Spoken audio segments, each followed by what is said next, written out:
Hey guys, Nikki here. So it's been like forever since I've done a video, but I promise you guys I have not forgotten about you. I've been reading a ton, although this year has been way slower than last year just because I'm really busy at work. But I have read a whole lot of really fantastic books so far this year that I really just wanted to pop in and kind of do so far in 2021 kind of a thing. So the first one I read of the year was like one of my favorites so far, and that was The Midnight Library by Matt Haig. So I love stories like this because I mean, it's kind of like a real world setting, but then there's like this kind of paranormal element to it that you just it's kind of like one of those things where like, if you could go back and live your life over again, what would you do differently? And that is kind of the overall theme of this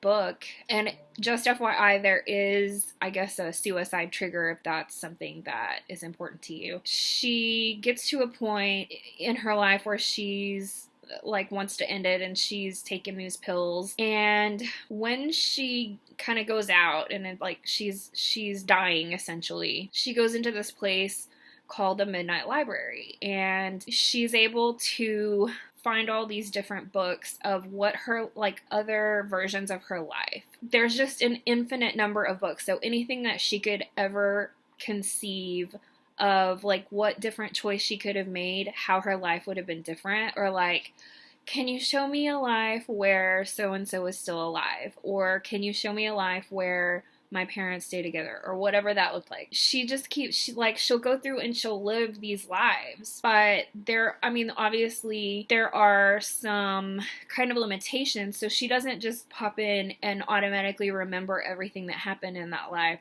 She's still herself and with her own memories. So she's kind of having to go through the motions and learn how to interact within that life of hers. So that I feel like that was a really interesting concept. But anyway, really absolutely loved that book. That was one of my favorites.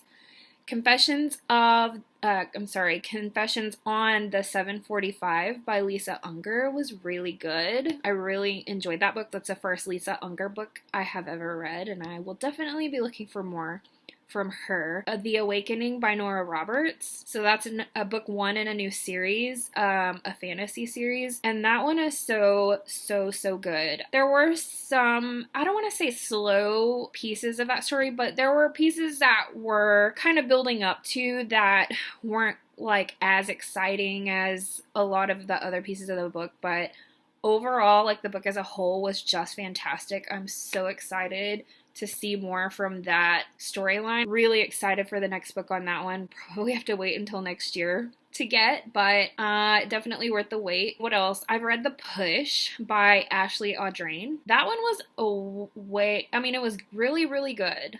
Very dark, and it's really hard to explain because like it's not really a thriller. Like there's not really a true thriller aspect to that book, but at the same time, like the tone of that book is dark from the beginning to the end, and it's definitely twisty because you start out kind of thinking one thing and then you start learning different things are coming about. So kind of as a psychology person myself, there was a lot of psychology in this book, and you know the whole nature versus nurture debate really came into play in this book, and there were, I don't know how many times throughout this book that I kept kind of going back and forth between like, okay, like which came first, the chicken or the egg? You have this daughter and she's kind of like, I don't want to say this devil child, but she hates her mom. She hates her. Of course, the mom just doesn't feel like a connection with her, and you're like, okay, so did she not have the connection and then therefore the kid turned out to be this way, or was the kid this way and therefore the mom didn't have the connection? I don't know, combination of both, but I kept going back and forth like, oh, well, wait a minute, maybe that is, nope.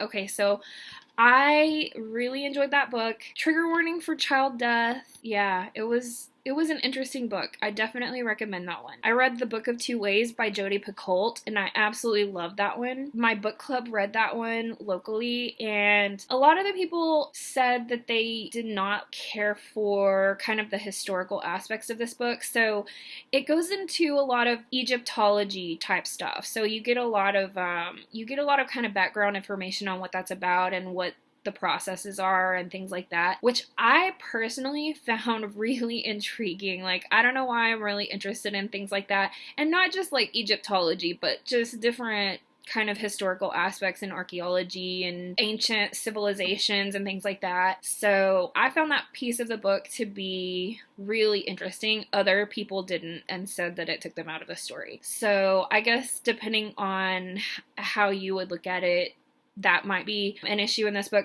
but it is a fairly minor piece of the book because, I mean, there's obviously a whole other story going on around that kind of little subject, but it does talk a lot about death, and that piece of the book, like, genuinely made me uncomfortable, like, almost to the point where, like, I'm like, okay, I think I'm gonna put this book down because I feel really uncomfortable, but thank goodness I didn't, because like I just powered through that and maybe rushed through some of that to get to the other piece of the book because it was just so good. I love this book. It made me cry probably more than once. Very emotional. It really kind of makes you think, which of course Jodi Picoult books do, right? It really kind of made you think, what would I do in that situation, or what should she do in that situation? Which way do you want it to go? And then at the end, you kind of honestly don't know which way it did go, although you kind of speculate one way or the other. It didn't leave any loose ends or anything like that. Like, it ended intentionally the way it ended, but it was just so good. Like, that's one that's gonna stick with me. I feel like really, really, really enjoyed that one. I read The Wife Upstairs by Rachel Hawkins. Of course, that is the Jane Eyre retelling. That one was a little interesting. I mean, it was interesting as I was reading it. I want to say I didn't care for how it ended. Like, to me, it just built up to this kind of disappointing ending that just kind of petered out with, like, I don't know. It just seemed very anticlimactic at the very, very end. If you maybe expect that going in and enjoy it like while it's going along, I think you'll enjoy this book if you're not expecting like some grand end to the book. Let's see what else. I read The Four Winds by Kristen Hanna, also another book club read. Everyone loves this book. Probably not one of my favorites, and it's not a favorite Kristen Hanna book for me, but it was definitely good and it was definitely well researched. This book is set initially in West Texas, which is where I live. Like, I literally live 2 hours away from Dalhart, I think is the town that they first live in. When she talks about the wind blowing and how the dirt blows, she has it spot on. Like, it legitimately does that, and it still does that. Maybe not to the extent that it did during the Dust Bowl, which is where, you know, the era that this book was set in. But when we have dust storms, like, you literally see walls of dirt coming at you, and then, like, you're inside. Like, it's bad. Like, she talks about how the animals were, when the animals would die and they would, like, you know, butcher them for the meat or whatever, they would just be filled with dirt. That part was very uncomfortable. She would talk about how the dirt would just come in through the windows, the closed windows. That is true. That is a true story. I could probably take you to my windows right now and you could see like little piles of dirt piled up just from the wind blowing. Talked about how you could feel the dirt gritting in your teeth. That's true. Like, that is legitimately what happens. You like feel it. It was very well researched in that aspect. There was a lot to love about this book, and it's definitely a good book club book because it's got a lot to talk about. There's a lot to talk about with that book. So if you haven't read that one for your book club, definitely pick that one up because it was a good one. Let's see what else. Fortune and Glory by Janet Ivanovich. I've not read any Janet Ivanovich yet, and that was my first one. I think that's like book number 26 in the Stephanie Plum series, or 26 or 27. I am a new fan of Stephanie Plum, and so now I want to go back and read all of them because I loved it so much. It was hilarious. I mean, it's like kind of a romantic suspense. Like, you get the suspense piece of it, you get the romance piece of it, but it was just funny. The characters were very just rich and three-dimensional. Like, I just love that book. I'm just count on hearing more from that series for me as I go back and start reading those because I just loved it. Oh, The Lost Apothecary by Sarah Penner. So I wasn't expecting to love this book, but I loved this book. Historical fiction, women's fiction. There was just so much like positive feminism in this book that I highly recommend. I thought it was going to be a fantasy novel, but like looking at the cover, it's not. I mean, it's definitely set in the real world, but it was really interesting. It's one of these dual timeline things where you have I can't remember the characters' names. I'll think of it here in a minute. Caroline, maybe? Anyway. It doesn't matter, but the lady in the current timeline, she's just found out that her husband cheated on her, and they were about to go on like an anniversary trip. So she goes on this trip without him. And while she's there, she finds this little bottle, like this little apothecary bottle. And so she just starts kind of researching, like, where is this from? Like, what is this about? As she's doing the research for that, you get the historical timeline of the apothecary and kind of like how she got found out because she was helping women kill their horrible husbands. Anyway, really interesting story. I highly recommend that one. Also another good book club pick book. The Bright Side of Going Dark by Kelly Harms. So this one was fun and this was a nice surprise for me. It's definitely contemporary and a women's fiction. It's got some really interesting characters. Definitely very contemporary and very fresh. And by fresh, I mean like you have an Instagram influencer, but you kind of have this idea about what influencers are really like behind the camera. Like what their lives are really like. And this one kind of gives you a deeper perspective on that and maybe like a different take. And so I think you'll love this story if you like women's fiction. I think you'll really love all of these characters. I think some of it may be a little bit on the unrealistic side. When the influencer kind of goes dark, like she kind of says, I'm going to not post for a while for reasons that I'm not going to tell you because I don't want to spoil the book. This other character who works for the it's not Instagram, by the way. It's just like Instagram. But this fictional social media platform that this other girl works for, her job is to kind of look for flagged content. People like trolls, bullying, things like that. And then they also look for people who make comments like they're gonna shoot up some kind of place or they're gonna commit suicide. On one of these posts, it flags that somebody made a comment that kind of made it sound like they were gonna commit suicide. And that was how like the other point of view of that story gets rolling because it was in the comments of the girl who goes dark for a while. So when she starts posting like she's the other character, I wish I could remember these names, y'all. I think I read too many books to even try to remember all the names of all the characters. But it was a little unrealistic that she could just continue posting and not be able to tell that it wasn't her. I don't know. People just have like their own little quirks and their own little ways of doing things. And like, I don't know. It just seemed weird that these were two completely different people and had different mindsets and different perspectives. But she was somehow able to post on this girl's behalf and nobody could tell. It was just a little far-fetched for me, but it was just such a minor little thing that it did not ruin the book for me at all. It was just one of those little,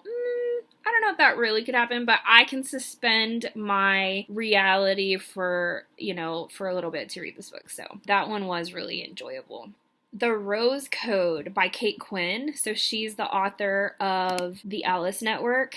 So The Rose Code was, I feel like, the closest book she's written to The Alice Network. Definitely that historical fiction, that strong female character, the resistance, just a really fun group of women that you get to know, and they all have their own very distinctive personalities and different issues that they're all all facing, and they don't always get along, like they clash. It was a very powerful book, and I really highly recommend that one. The Star-Crossed Sisters of Tuscany by Lori Nelson Spielman. I don't know what I was expecting when I read that book, but it was just so much better than I ever expected. It was so much fun. You kind of have like this magical realism where you have this kind of family curse. The curse is that in this family, no second born daughter will marry. And so that goes back like 200 years. So you have like this younger character that probably in her early 20s, like early adulthood. And then you have this older character that's at the end of her life. They are both the second born daughters. And so you have the younger one going to Italy with the older one, and the older one kind of had this estranged relationship with the rest of the family. You find out why during the course of the story, so I'm not going to give that away, but the dynamic between these two characters, Aunt Poppy, like that's a name I will remember because Aunt Poppy was kind of this spitfire. Very interesting story. So I don't want to call this a romance, but there was a romance in this novel. Actually, maybe a couple of romances in this novel that really added to the story, but wasn't really the main focus of the story. So I don't want to call this a romance. It was definitely a women's fiction and definitely upbeat. Like there was, even though Aunt Poppy is dying, it wasn't a downer. It wasn't dark. It wasn't like super sad. It was more of like, let's live while we still can kind of a thing, and let's break this curse. It was amazing. Like I loved that book.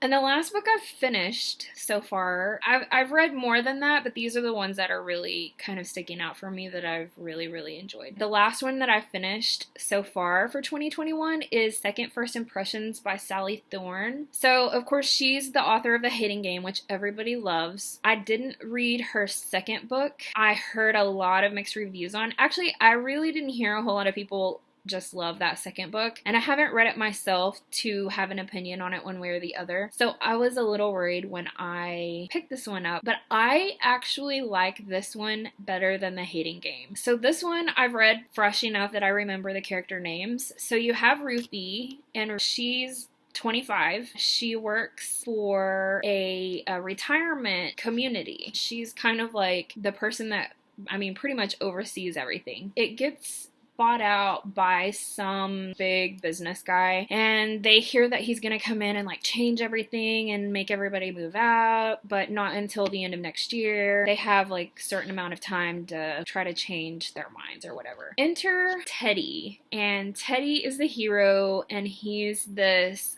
so mind you, Ruthie is like the preacher's daughter. She's like wearing her cardigans and her pearls and is mistaken for going to a Golden Girls themed party when she runs into Teddy on his motorcycle and his long hair and all his tattoos in the very beginning of the book. You get that really good opposites attract theme in this story. It was done so well. There were a lot of like recurring themes throughout the book. One of the things is like Teddy, he's all tattooed up. Well, he has give and take tattooed across his knuckles on each hand. It repeats throughout the entire book in all these different situations. That really resonated with me. There was just so much to love about this book, y'all. Teddy liked Ruthie from the beginning. You could just so tell. I think Ruthie liked Teddy from the beginning, but she wasn't sold on the idea of liking him. So it took her a lot longer to warm up, but that whole build up to getting from all that chemistry that they had to finally getting together was just magical.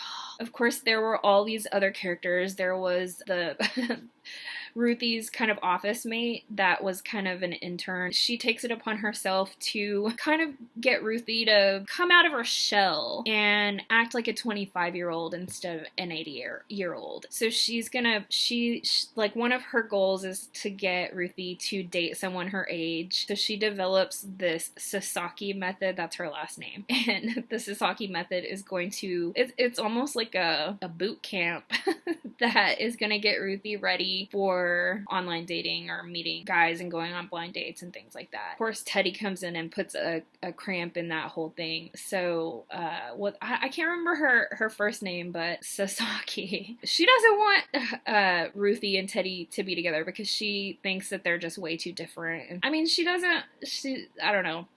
That's definitely one of the little kind of barriers that they have to jump through. Such a great story. I absolutely love that one. It just makes my heart feel full when I think about that book. Still, definitely read that one. I love it. Anyway, I'm caught up now. I am currently listening to Finlay Donovan is Killing It by Ellie Cosimano. Anyway, really enjoying that one. I'm almost through with it. I'm on chapter 38 of 46. I think I was at 70% when I first started listening this morning, and I've listened to a little bit today, so I'll probably finish that today. But I'm really liking it too, and I don't know what I was expecting with this kind of bright colored cover. I thought it would be kind of a women's fiction, but it's really more of a mystery suspense, but it's really funny. Like, it's definitely one of those, like, how the hell do I get myself in this situation kind of a thing. I mean, but there are some serious themes to it as well. So anyway, really enjoying that one, and I would recommend it as well. So yeah, that's it. That's all for now. Talk to y'all soon. Bye-bye.